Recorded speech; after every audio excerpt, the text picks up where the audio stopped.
Hi students, in this lesson we're going to work on our third spread. We're going to look at working with type, specifically tracking and kerning. We're going to work with paragraph type and what it means to actually justify type, and then also save and export your file. So our first step is to choose one of the 5 spreads we've done for our previous assignment. So pretty simple, let's just clean it up by deleting the ones we don't want.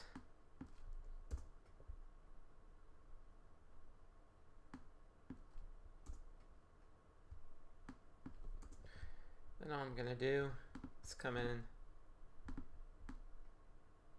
click and drag to select everything.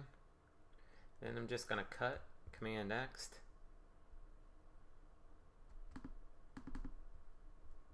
then paste in place. Now we're all set to start our third spread. What we're going to do a little bit differently with this variation is we're going to use a full bleed image, and that simply means that the image we use will fill the entire page. So you definitely want to have a larger, higher res image and something that fits to the proportion of the 8x10 page we're working with. So I'm just going to import or Command D.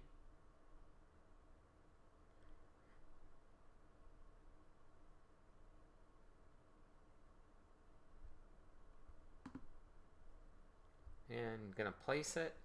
So again, Command D will import and place, or you can go under File and select Place. Just going to click and drag that image. And if you don't have your guides on, remember Command semicolon will bring the guides on. And what we'll want to do is make sure it fits to the edge of the page. But also, because we're going to be printing a book will have what's called a bleed. And so our red line here is actually the bleed for the printer. And what that means is when they go to make the book, they print the pages larger.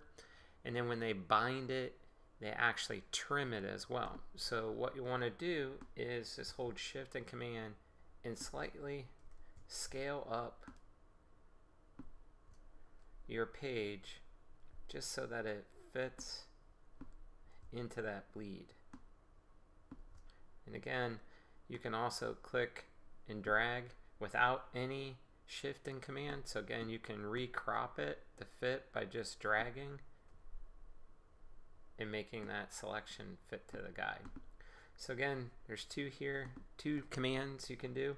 If you hold Shift and Command, it scales it like we've done in the past. And then if you just have the little arrow tool here, you can actually kind of recrop the image if it's a little too large.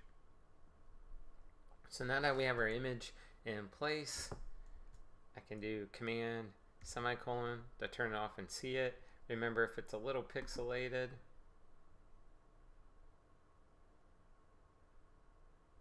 to go under View and do Display Performance High Quality, and then under Screen Mode, just make sure it's normal.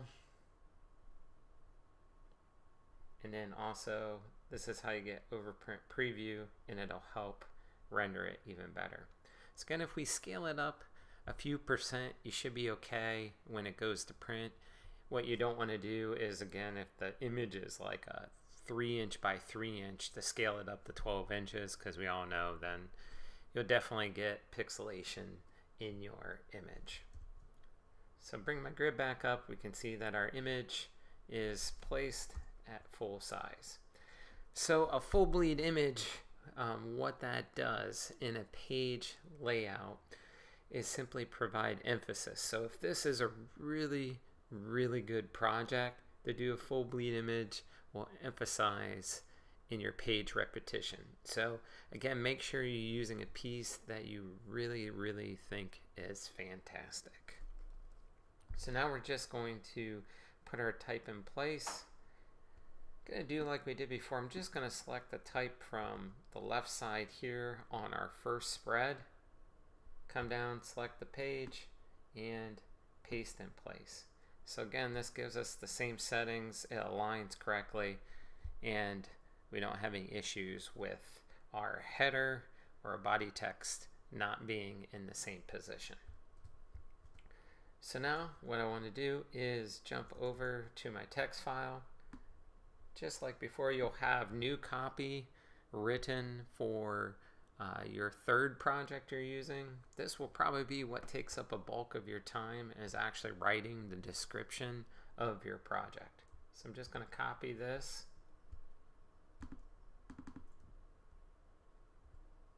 And paste. And I'm going to set it at 10 and 14.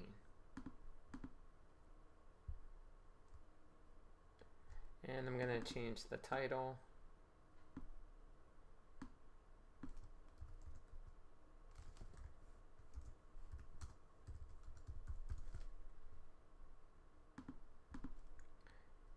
And now I'm all set with my text. So remember, if you get a little red dot here, you just need to extend the text box so that it allows it to rewrap and present the whole entire paragraph.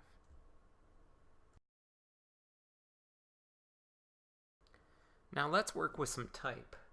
What we're going to do is add a secondary description.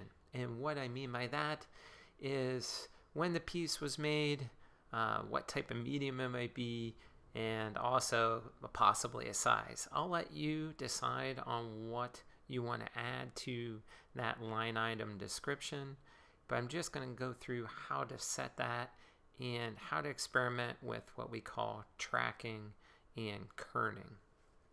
So first things first, I'm going to jump in and type in, just going to return down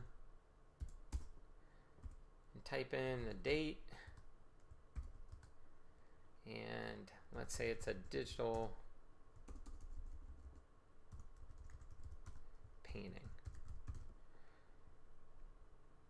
And again, this line item can be completely up to you.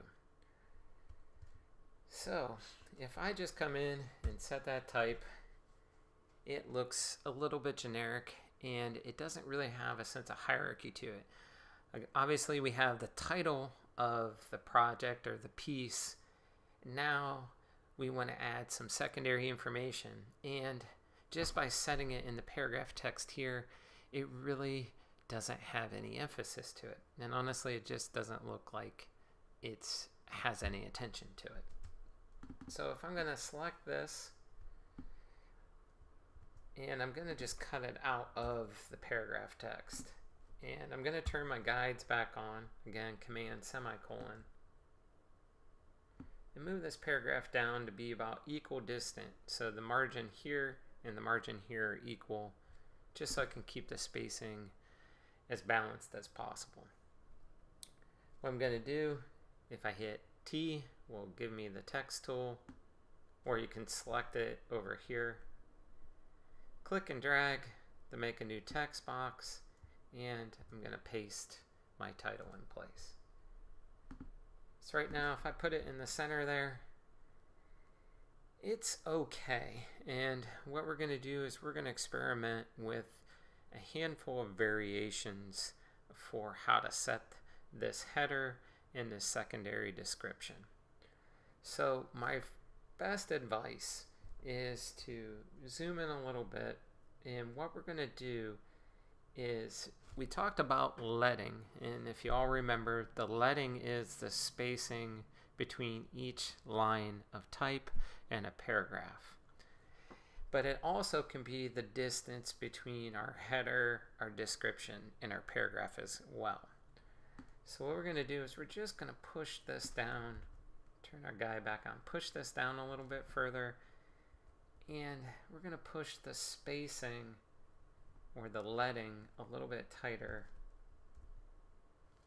So what happens is our header and our secondary description feels like it's a unit together, and then our paragraph description is its own unit as well. And what this does is when you zoom out, it gives us a nice clean page with a good hierarchy. So again, you have header, secondary description, then text. If the spacing's a little off, what happens is the description just kind of seems to float there, and that's not what we want to work with. So now if we go back to our 4 typographic print contrasts, what we want to do is experiment a little. So right now this is set to regular, which is fine, but I'm just going to switch it to bold. And what happens is it helps create a better hierarchy contrast between our header and our secondary description, which is pretty straightforward. We know this works just because the weight changes.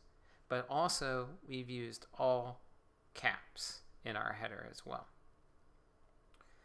So our next step in what I want everybody to do is create 5 variations with these 2 pieces of type.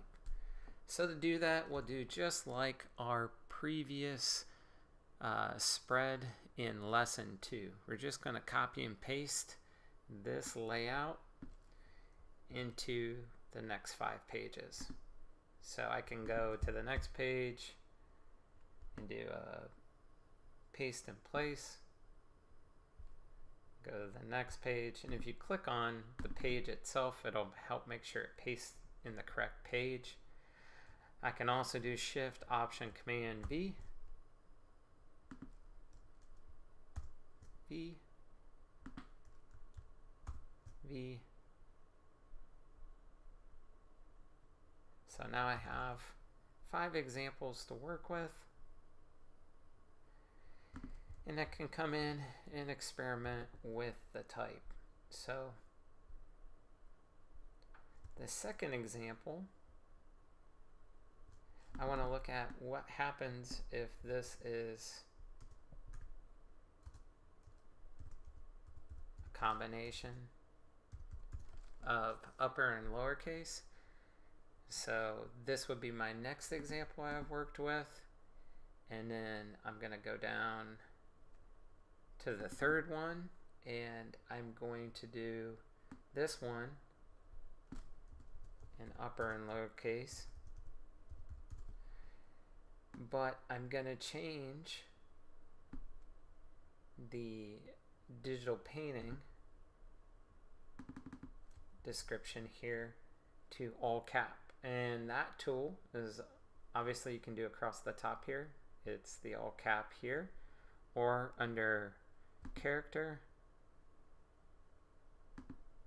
you can do this little, I don't know, icon in the corner here and select all caps. So that gives me another example combination to look at.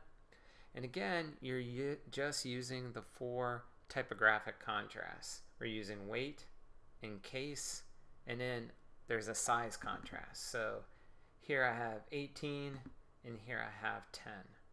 So it's almost half the size. So once you go to to all cap, you can also experiment. Maybe I want to make the type a little bit smaller to see how much we can push the contrast. So again, there's a lot of different combinations you can do with size, weight, and case. So there's one last tool or typographic terminology that I want to talk about in the typographic lesson today. And that is tracking and kerning. So what tracking means, it's very similar to what leading does. So again, leading is the space between the lines. Tracking is the overall space of the word. So if you select all the text here, and we open our character, we can simply track out the entire word. What this does is it just allows us to experiment with the overall tone and emphasis, again, of the type. So tracking is, again, spacing out the entire word. Now the term kerning means to actually come in between each letter and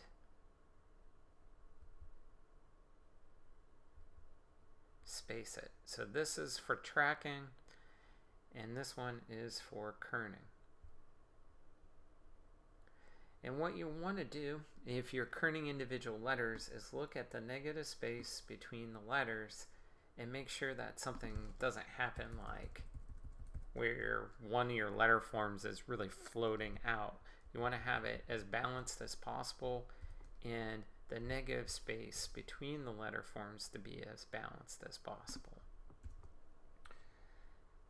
So to do this quicker than using the palette here or the palette up here, what you can do is select the entire word, and if you hit Option and then the arrow right, it will increase.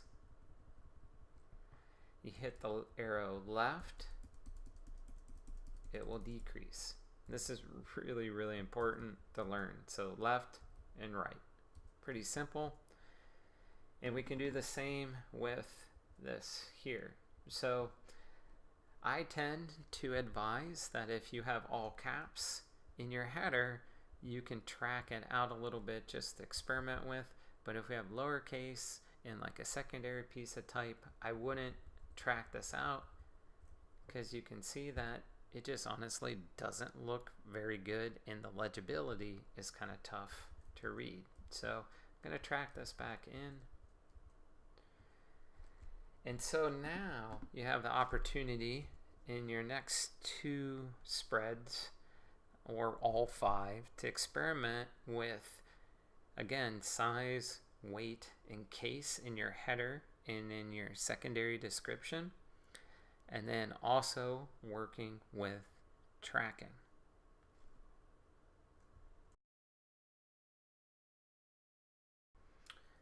Okay, so we're going to do a quick review about our paragraph type, and then I'm going to show you a new way to set paragraph text. So if I come in and select our text box here, right now we have it set at a default, what we call left align. So there's a lot of different options, but in our book I'm going to recommend that you lay out your type in 2 different ways, and that's going to be left align or justified. We're not going to center type, because long paragraphs of center type, first and foremost, are really challenging to read because the rags are different on both sides, and it's just not the best option for that.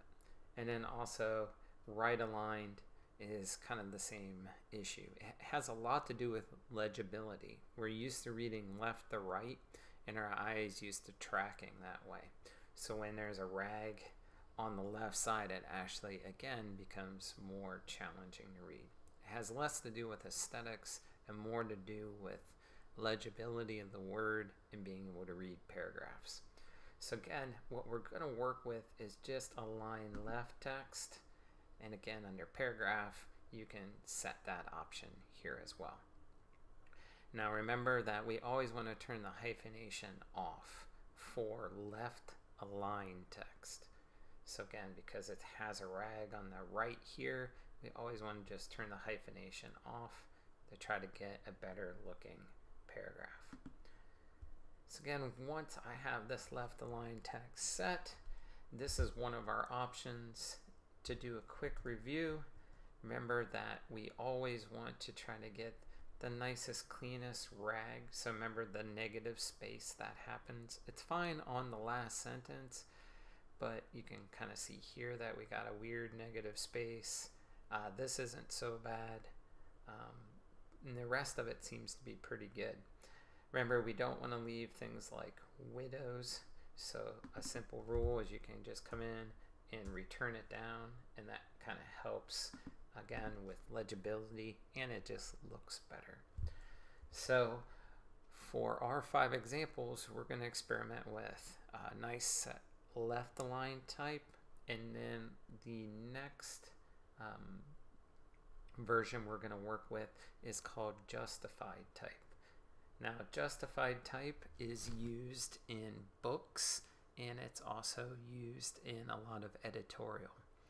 And again, it creates a really nice clean paragraph, but it also is easier to put more words on the page and easier to read.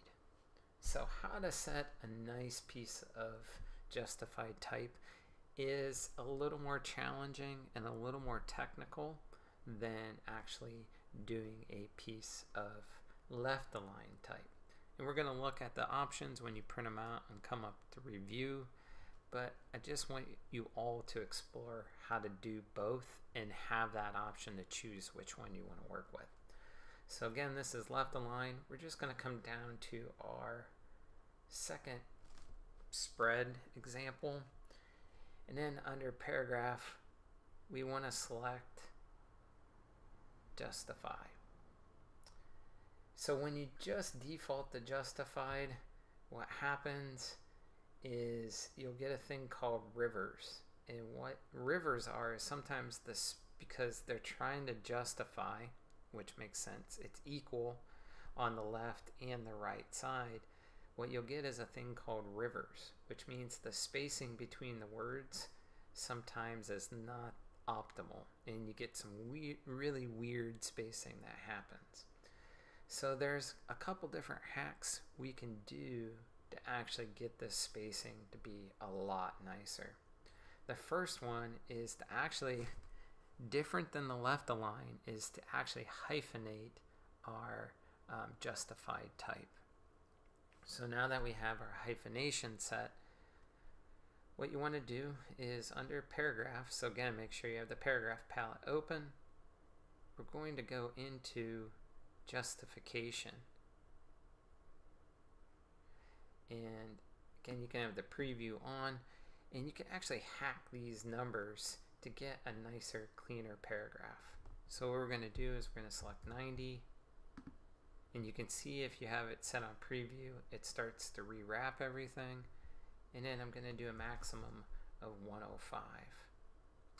And what that does is it edits the spacing between the word. This one's obviously the spacing between the letters. So what we're going to do for this one is -4, 1,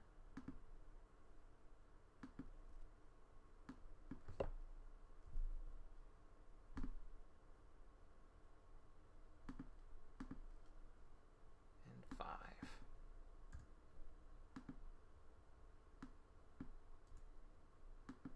You just got to make sure the percent sign's in there. That's why it was giving me the error. And then we'll leave the glyph set at 100. You want to keep this at paragraph composer and then full justify. What that does is it cleans it up and again eliminates a lot of the rivers that we have. The other adjustment we can make is to come in and go to hyphenation, and we can actually edit how the words hyphenate. So words of at least 6 letters. Let's do the first 3. 1 and 1.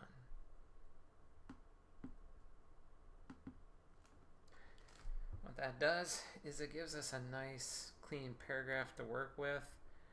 I have another example. So again, that's one hack.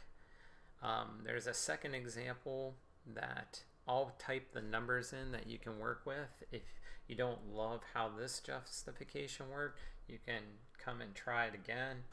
And this time you could come into, again, justification, and you can do 75, 85, and 110. And I'll put these numbers on the class website. I won't go through the whole demo. It's the same process again. You're going to go through justification and hyphenation to edit. So now I have a nice clean piece of type. There's one last little step. So again, justification, hyphenation, and then under window, type and tables, there's this thing called story. And what you can do is you can click optical alignment. And honestly, I don't know exactly what this does, but it just tightens things up a little bit more. Just leave it set at 12 point and hit OK. And so now you have a really nice piece of justified type. So what I'd like you to do for the rest of your examples is one, work with a header and a short description combination that you think really works. Again, that has to do with using size, case, face, and weight for both of them. Looking at the spacing between these and the spacing between the description text as well. So again, playing around with the spacing as a whole and trying to make a really nice combination. Working with creating a justified example and then also a left align example that you really think works.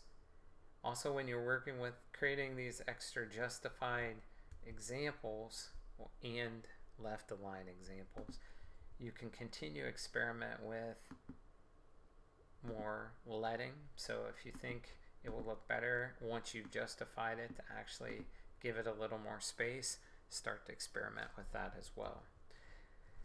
So really what we're trying to do here is just find the best possible combination for our header, our secondary description line, and our overall description.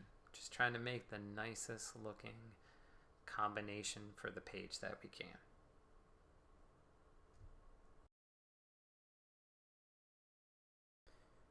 Now that you created 5 spreads that you think are absolutely perfect and you're ready to turn it in, it's going to be the same process as our first 2 lessons. So again, what we want to do is come in here and do a save as. We're going to save it as V3. So every time we do a new version or a new spread, we're going to create a new version. Again, just so you have a backup, or if you end up not liking something, you can go back to previous version and copy and paste it into your newest version. So that being said, I got my new version saved. Just going to go under File. We're going to go under Adobe Presets, smallest file size. Remember, you're going to name it the assignment 3, and make sure you don't have all this PDF stuff in here. Going to do V3 PDF with your username. Save that. Remember, you're going to export all the pages so you have all the spreads that you created. Once you do that, I'm going to jump over to assignment 3, spread 3 in Canvas. You're going to click the section 1 link here and upload your file like previous.